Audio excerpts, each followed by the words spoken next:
On Thursday, Prime Minister Mark Carney announced the next group of projects in his nation-building plans. 3 of them focus on energy production. There's a natural gas project, a hydroelectric project, and an electricity transmission line. The other 3 were critical mineral mining projects in Ontario, Quebec, and New Brunswick. Those projects are projects that strengthen Canada's autonomy, our independence, strengthen our resilience, strengthen our security. They're projects that provide major economic benefits to Canadians, ones that have a high likelihood of success.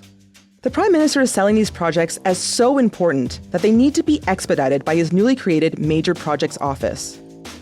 But there are still lots of questions about how this is all going to work and whether this will actually speed up these developments. Adam Radwanski is our guest today. He's a writer and columnist at The Globe who reports on government policy on energy, climate, and the economy. He'll explain why Carney picked these proposals and whether these major projects actually meet the moment we're in. I'm Cheryl Sutherland, and this is the Decibel from the Globe and Mail. Adam, thanks for being here. Great to be here.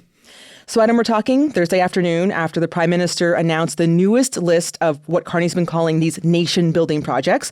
We had 6 infrastructure projects added to the list. What message is Mark Carney sending with these new picks? Well, broadly, the message is the same one that he's been trying to send from the get-go, which is he wants to move quickly on everything or more quickly than the government has previously. In terms of the projects themselves, a few takeaways. One from these would be clearly mining and critical minerals are front and center. I mean, 3 of the 6 projects here are, along with a couple in the first round of projects he announced. So I think if you're looking at where this federal government is most trying to assert and build economic sovereignty right now in terms of these sorts of relatively large projects, it seems pretty clearly to be in the mining space. A second takeaway that people are going to have, although it's not what he was emphasizing, is that there is no oil pipeline in this. So I don't think that's shocking, but it's clearly going to be a source of controversy, at least in Alberta. A third takeaway for me would be that as we've seen with some of the previous projects that were announced, these are not ones that are in dire need of fast tracking through really significant approval or permitting processes. There are more things that are relatively far along that need maybe some help coordinating financing or other things. So these are not huge stretch goals. They're more accelerating things that are probably already happening, but making sure they happen faster. Okay. I want to pick up on the first point you mentioned there about mining. Why do you think the government is focusing so much on mining? I think of all the different types of potential projects, those in the mining space are ones where we've heard probably the most for the longest about not realizing our potential.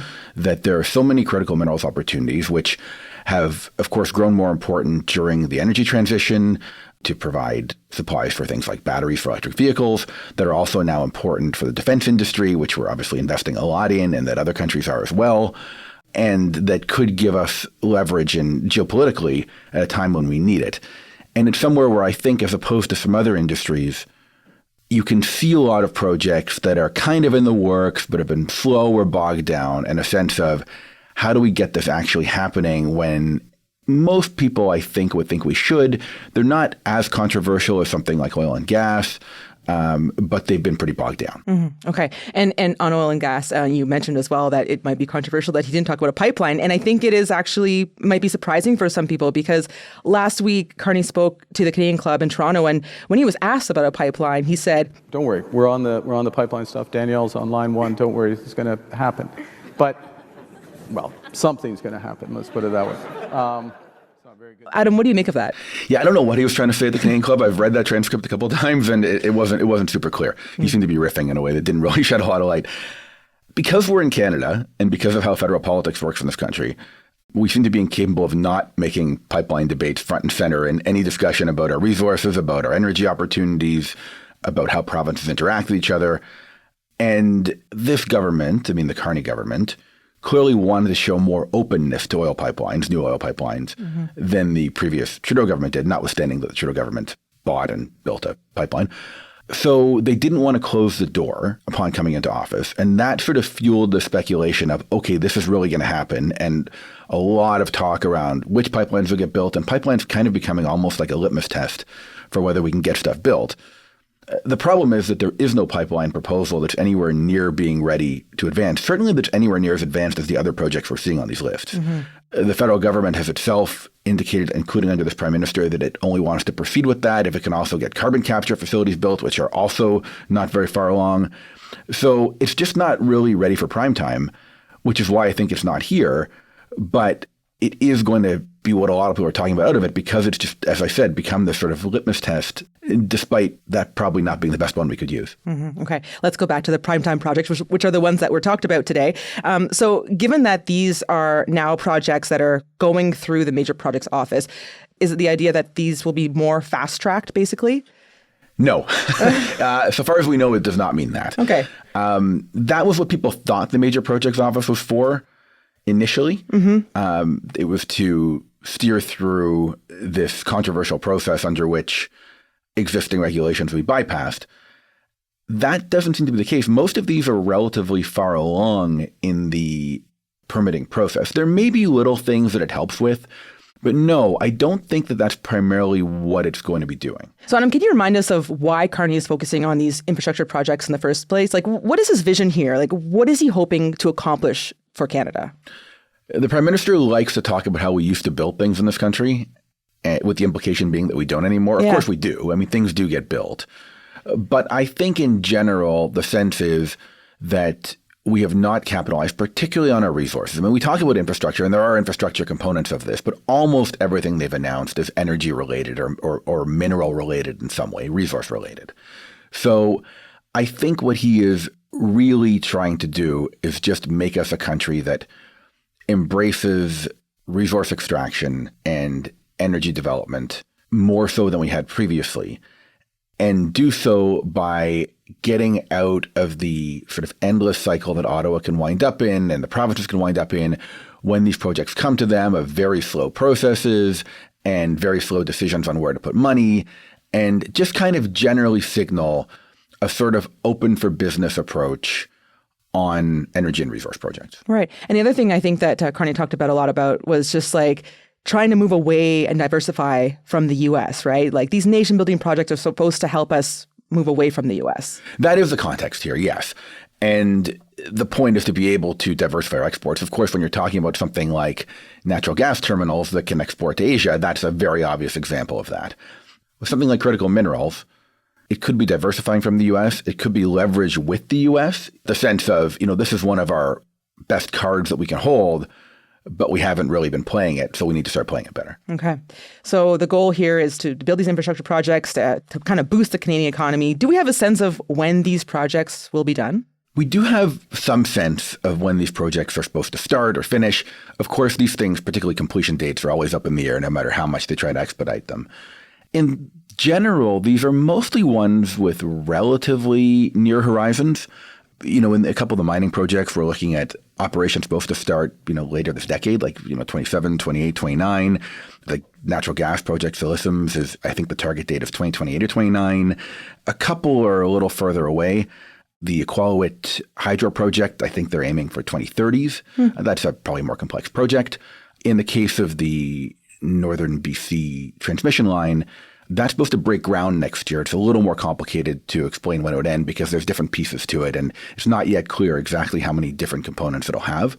But for the most part, these are things that are supposed to at least start work pretty soon. Okay. And it sounds like some of them will be completed in the next couple of years. So there's a bit of a timeline there for us. Yes. And one of the ways that you'll probably be able to judge this office, or at least potentially be able to judge it, is, okay, are things meeting their target dates? Are they moving even faster than planned? Or are they still getting bogged down, as these sorts of projects often do? So you mentioned this liquefied natural gas project that is part of one of the new projects. This is called the Siliciums project. What do we know about that one so far? So this is a very large natural gas export terminal, floating terminal, with a pipeline to the coast associated with it in northern BC. It's definitely the most controversial of the projects that are on here. Yeah, tell me largely, why. Yeah, largely because of the role of First Nations there. So a First Nation, on whose territory it is, the Niska, are part of the project. They're partners in it. But there are two neighboring First Nations that oppose it and that are legally challenging it. So that's something that is likely to play out for quite a while to come, and over which neither the Major Projects Office nor any other government department has full control. Obviously, it probably will wind up in the courts at some point. On those legal challenges, can the Major Projects Office do anything to make the challenges go away? No, the Major Projects Office certainly doesn't have the power to supersede any legal conditions or the courts. Perhaps it can work with all concerned to try to find common ground. I mean, there is sort of a project manager component to what it's doing. And it is supposed to be making a major effort here with Indigenous communities in particular. There's an advisory council that's been appointed to work with it. I think they've already had meetings. So it can work on that. Okay. But no, I mean, it doesn't change anything legally. We'll be right back.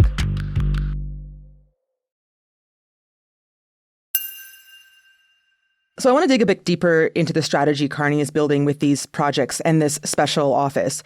So initially, the office was set up to help projects overcome regulatory hurdles. How exactly does it do that? What this office will do on regulatory hurdles and what it will do in general seems to have evolved, at least in terms of public explanations, quite a bit from when the office was first announced as part of the government's plans last spring. Originally, the impression that the government gave, and I wasn't inside everybody's head, so I don't know what they were planning behind the scenes, but the impression they gave was that it would primarily exist in order to fast track or help fast track projects under Bill C-5, which was the controversial legislation that the federal government passed again in the spring. And that was definitely how it was presented to us, at the public. That's all the things I remember in the announcements. Yes. And in fact, I think that's still often the perception of what it does. Because I keep seeing things that say these projects have been referred to for fast tracking. Exactly. But in fact, none of these thus far are following that particular process. The explanation of what it will do has evolved a couple of times. So a couple of months after that, after the initial announcement of the office being formed, we started to hear more about how it would also help to speed up permitting and approvals, even for projects that weren't under C-5. So just helping with normal regulatory and permitting processes.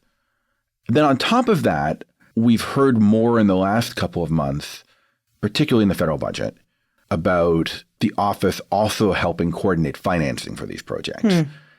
And in fact, if you look at the nature of most of these referrals so far, it seems like the bulk of what it's going to be doing is actually on the financing side. Interesting. So Adam, I want to come back to this point you made, which is really important. None of these projects are using Bill C-5 to speed along their development? They are not. Interesting. Yes. As of now, Bill C-5 looks a bit like a solution search of a problem, but perhaps there'll be more that will fall under it soon. Why is that? I think there are two factors, or at least possible factors in that. One is that I'm just not sure there were that many projects that were advanced enough to need that in terms of the fast tracking past existing regulations, but not already fairly advanced in terms of already going through a lot of the permitting. I just don't think there was quite the backlog that the Prime Minister may have assumed there was upon coming into office. Okay. The second thing is I've certainly heard from a few sources in different sectors that some project proponents are actually quite reluctant to get put into the C-5 process because they're worried about both the legal uncertainties. Like if you wind up going past a lot of existing normal regulations, you're obviously going to wind up with a legal challenge from environmental groups or others. And that actually introduces more uncertainty than they might have otherwise. And it might paint a bit of a target on your back to environmental groups, to Indigenous organizations, to others who are wary of this legislation and might look to really challenge the early one. So that could get resolved the longer that this office is functioning and depending on the type of project. But I think in general right now, there really just haven't been that many projects that either need C-5 or want C-5. That is so interesting because I remember when we did a couple episodes on C-5 and that was the idea, right? That you would kind of like skip over some of these environmental hurdles. And what you're saying is that in fact, they don't want to have that. It could be faster Yeah. But the danger is nobody really knows how it would play out in the court. So it could introduce uncertainties. And if you're investing in one of these projects, that might be worse than just the usual regulatory uncertainty. Okay, very interesting. Let's turn back to the financing capabilities of this office. What do we know about that? On the financing side, as in most else that it's doing, its role is still a little bit ambiguous because it does not itself have funding powers.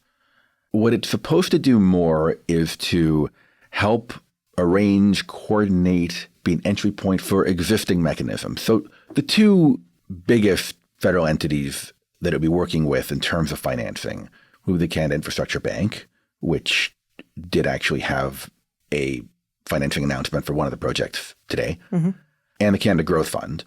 They have different mandates somewhat, but they both are involved in essentially providing concessional financing for different types of projects. To this point, largely in the sort of clean energy space, but that seems to be broadening. How exactly it brings those together is not totally clear. It could play a role in figuring out, for instance, how the different mechanisms from different agencies could stack together to make a project viable or to indicate to a project proponent which of these entities is best suited to its needs. But I don't think that it can actually direct them itself. Okay, interesting. So then there's this hope of private investments, right? Do we know how exactly the Major Projects Office is going to help court more private investors? In terms of attracting more private investment, part of what the Major Projects Office can do, of course, is just if it is able to provide greater certainty or greater confidence in projects moving forward, and essentially giving projects the government stamp of approval that, if it's gone there, even if we don't know exactly what this office does, it's clear it's a priority project that the government wants to fast track. Obviously, that could give investors confidence. Can you tell me how it gives it more certainty? Like, how does the office actually make investors feel like, okay, this is okay? Well, that's the thing I'm trying to figure out. I think at this point, it almost seems more symbolic that this means the federal government is going to do everything it can to fast track this. Okay. When I wrote about this office recently, trying to explore what its actual function is, I sort of landed on a couple of different explanations or definitions of what it's doing. One is essentially being a champion for projects. It is just there to advocate within government, to government agencies, to provincial governments, whatever, to just move these things along. This is a priority. We need to move this along. Light a fire under folks. A second would be sort of a concierge. Like they don't have the authority to grant funding or, setting aside C5, to make regulatory decisions. But what they can do is help navigate those rather complex federal processes for project proponents. And then the third is sort of like a project manager.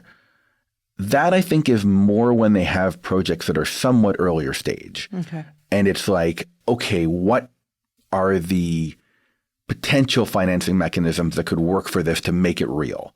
Or what are the regulatory pathways that work? Or even how can we work with the government in advance to speed up some of these regulatory pathways or maybe tweak regulations or whatever else? So I think it's playing those different roles, which in each case is at least supposed to give some greater sense of a project being sped through. Okay, interesting. So when this office was announced, the Conservatives immediately criticized it as more bureaucracy that will actually make it worse for spurring investments and development in the country. Is that critique fair? We don't know yet if the Conservative critique is fair, but there's certainly a chance that it proves fair.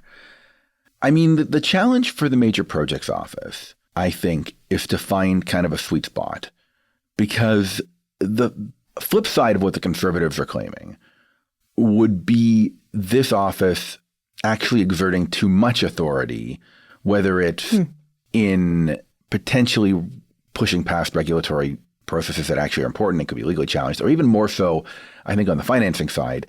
You've got these entities like the Canada Infrastructure Bank or the Canada Growth Fund that have a pretty complicated and sophisticated task in determining where government and how government agencies, government dollars, can best be spent in de-risking projects and striking the right risk balance and not winding up, losing a lot of money or funding things that would happen anyway or whatever. And you don't want to mess too much with that. If they exert too much authority, it could compromise some of those other agencies or processes. On the other hand, if they are too soft in what they're doing, if they don't exert enough influence over how things work, then you do wind up with what the conservatives are warning of, another layer of bureaucracy that has to be included in everything, that's at all the meetings you have to work with, but that's just kind of adding complication rather than actually achieving much. I'm not saying that either of those will be the case. There's definitely room in between, but they're going to have to find their niche there, because there is the danger what the conservatives are warning of, particularly as they're trying to avoid, as I said, the other side of it, which is actually being too forceful in ways that would actually negatively impact how government functions. Okay, yeah, it sounds like there's a sweet spot there, but it's a difficult one to achieve. I want to end here by coming back to the stated purpose of these projects and this office, because it's meant to make Canada less economically dependent on the U.S. And there's so much fanfare around all of this. It's something you've talked about, actually, in some of your reporting. So is it meeting the moment in terms of nation building, or is this, I don't know, just a lot of hype? I think what this office has mostly done so far is give us a window into how this pretty new prime minister views the government that he is now running. And it reflects a sense that that government is not fit for purpose, that it moves too slowly, the bureaucracy is not able to fast track things the way it needs to, that there's too much confusion about who does what. And rather than attempt to tackle all of that, which could take years, this is a little bit of an attempt to work around it with something that'll help steer things. In terms of whether it meets the moment, I don't think it's failed to do that so far in the projects in terms of scale. I think some people will be disappointed that, setting aside the pipeline thing, most of these are not in and of themselves massive projects. I saw the government describe them today as transformational. Like, I don't think any one of these on its own would be considered necessarily transformational. But there's only so many of those that exist, and you don't want to get bogged down in like the three perfect gigantic projects. And I think cumulatively they could add up to something that could be transformative.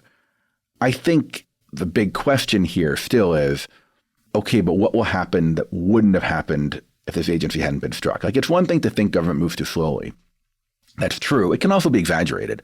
Most of these projects that we've seen referred so far were already well in the works under the previous prime minister, and in some cases fairly far along in terms of their permitting and in some cases even their investment, and some in the first round actually under construction already. But I do think there's still a need for this office to prove that it's more than either a communications exercise or a solution search for a problem. So am I hearing here that's kind of in between hype and meeting the moment?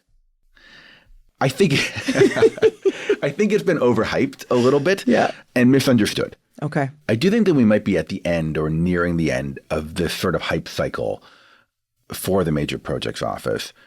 You know, we've now seen a couple of big batches of announcements or referrals. There was the first one in September, and then they made a big thing of how they were going to do this one by the Grey Cup, which as a CFL fan I appreciated, but I'm not totally sure why that was necessary as a date. And then they were obliged to have like 5 or 6 of these at once and make a huge splash with it and all kinds of speculation about what it would be and so on.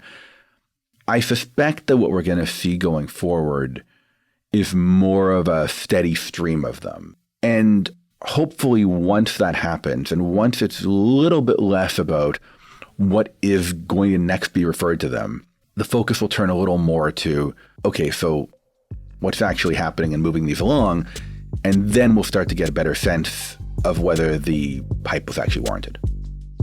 Adam, really fascinating. Thanks so much for coming on the show. Thank you, Cheryl.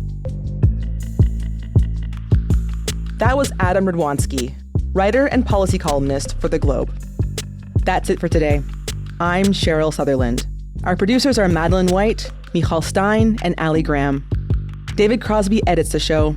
Adrian Chung is our senior producer, and Angela Pacenza is our executive editor. Thanks so much for listening, and I'll talk to you soon.